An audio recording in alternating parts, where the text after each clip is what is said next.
শুনতে কি চাওয়ে তোমায় স্বাগত। এই সপ্তাহে রয়েছে একটি প্রেমের গল্প, রূপা। লেখক হুমায়ুন আহমেদ। গল্প পাঠে রয়েছি আমি সঞ্জীব এবং আমার সাথে জয়িতা। ভাই, আপনি কি একটা ইন্টারেস্টিং গল্প শুনতে চান? আমি ভদ্রলোকের দিকে অবাক হয়ে তাকালাম। কিছুক্ষণ আগে তার সঙ্গে আলাপ হয়েছে, তাও এমন কোনো আলাপ না। আমি ট্রেনের জন্য অপেক্ষা করছি কিনা জানতে চাইলেন। আমি বললাম হ্যাঁ, এবং ভদ্রতা করে জানতে চাইলাম আপনি কোথায় যাবেন? ভদ্রলোক হাসি মুখে বললেন, আমি কোথাও যাচ্ছি না, আমার স্ত্রীকে রিসিভ করতে এসেছি। ও চিটাগং থেকে আসছে, ট্রেন 2 ঘন্টা লেট, ফিরে যেতে ইচ্ছা করছে না। বাসায় যাব, আবার আসবো, তার চেয়ে ভাবলাম অপেক্ষা করি। তার সঙ্গে এইটুকুই আমার আলাপ। এই আলাপের সূত্র ধরেই কেউ যখন বলে, ভাই আপনি কি একটা ইন্টারেস্টিং গল্প শুনতে চান, তখন খানিকটা হলেও বিস্মিত হতে হয়। অপরিচিত লোকের কাছ থেকে গল্প শোনার আগ্রহ আমার কম। তাছাড়া আমি আমার দীর্ঘদিনের অভিজ্ঞতায় লক্ষ্য করেছি, ইন্টারেস্টিং বলে যে গল্পগুলো শুরু হয় সেগুলো কখনোই ইন্টারেস্টিং হয় না। আমি কিছু না বলে চুপ করে রইলাম। ভদ্রলোক বুদ্ধিমান হলে আমার চুপ করে থাকার অর্থ বুঝবেন, আর বুদ্ধিমান না হলে এই গল্প আমায় শুনতেই হবে।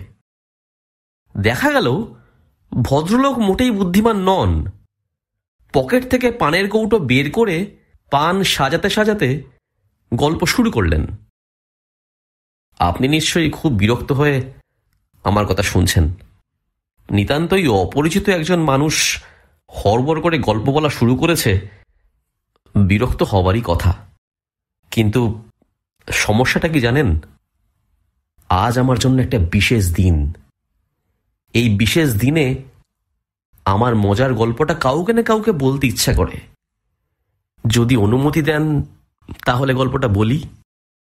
বলুন, আপনি কি পান খান? জি না, একটু খেয়ে দেখুন, মিষ্টি পান, খারাপ লাগবে না। আপনি কি বিশেষ দিনে গল্পের সঙ্গে সঙ্গে সবাইকে পানও খাওয়ান? ভদ্রলোক হেসে ফেললেন, আন্তরিক ভঙ্গিতেই হাসলেন। ভদ্রলোকের বয়স 40-এর মতন হবে। অত্যন্ত সুপুরুষ। ধবধবে সাদা পায়জামা পাঞ্জাবিতে তাকে চমৎকার মানিয়েছে। মনে হচ্ছে তিনি স্ত্রীর জন্য খুব সেজেগুজেই এসেছেন।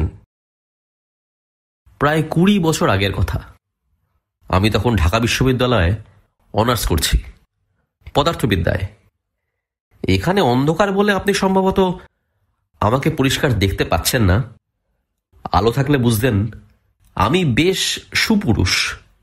20 বছর আগে দেখতে রাজপুত্রের মতন ছিলাম। ছাত্রমহলে আমার নাম ছিল দ্য প্রিন্স।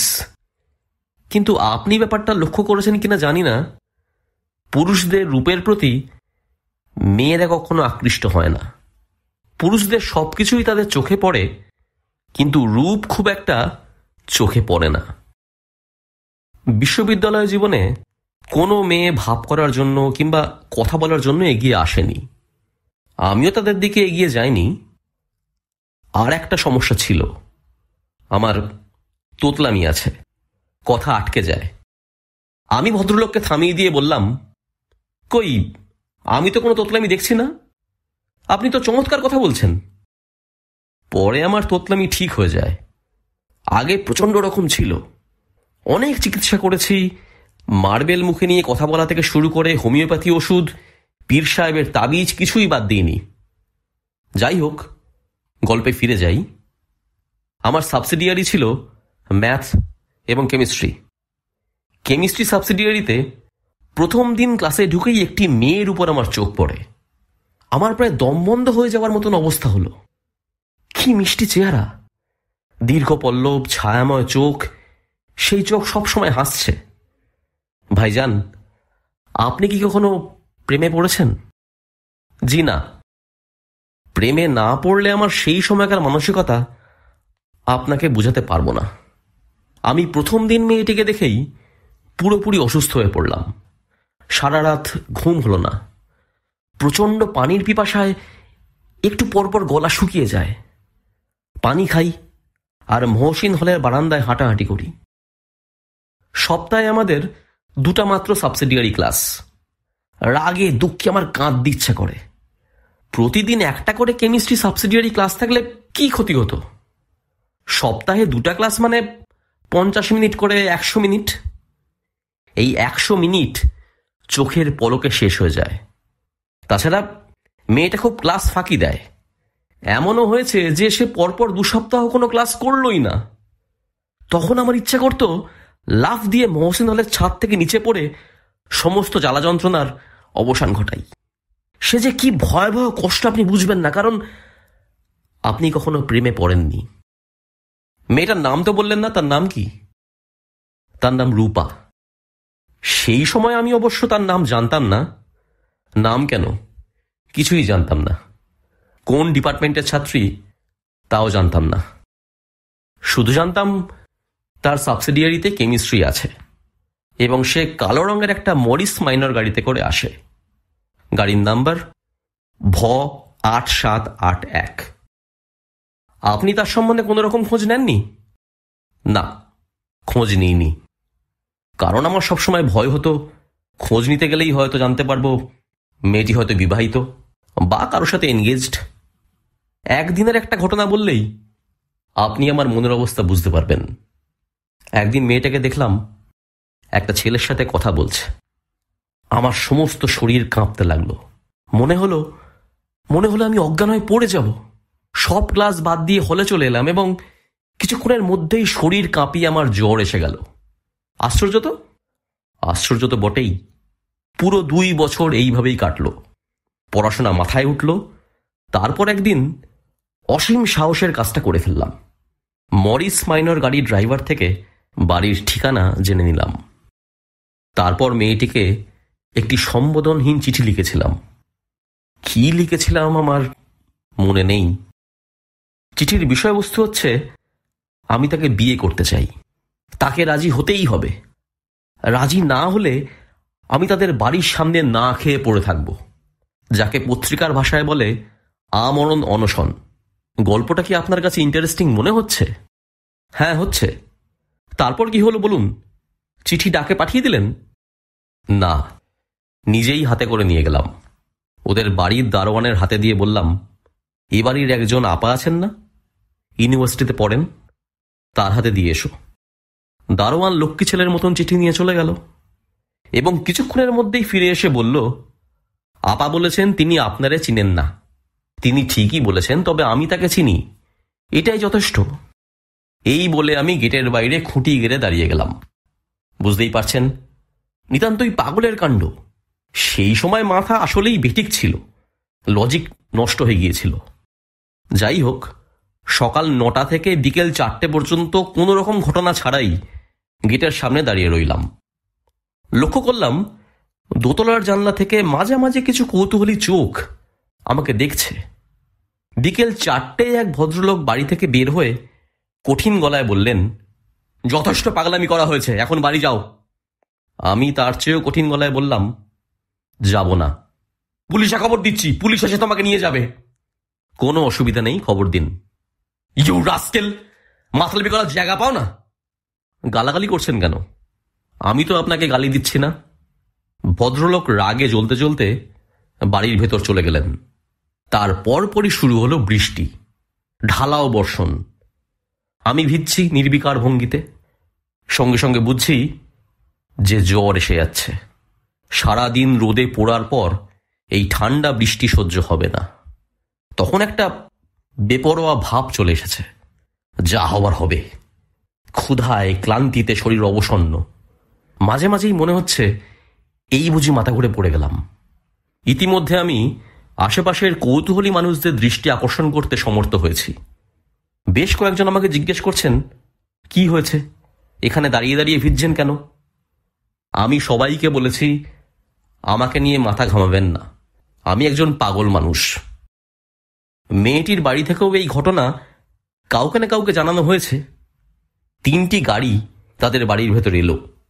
আরোহীরা রাগী ভঙ্গিমায় আমার দিকে অনেকক্ষণ তাকিয়ে বাড়ির ভেতর ঢুকলেন। রাত 9টা বাজল। বৃষ্টি এক মুহূর্তের জন্য থামল না। জ্বরে তখন আমার গা পুড়ে যাচ্ছে। দাঁড়িয়ে থাকতে পারছিলাম না, পা ছড়িয়ে বসে পড়লাম।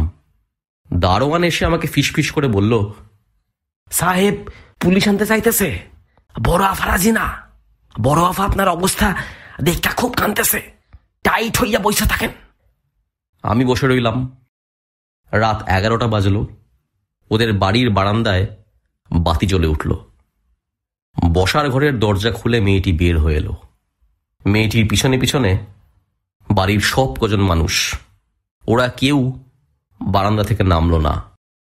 মেয়েটি একা এগিয়ে এলো, আমার সামনে এসে দাঁড়ালো এবং অসম্ভব কোমল গলায় বলল, কেন এমন পাগলামি করছেন?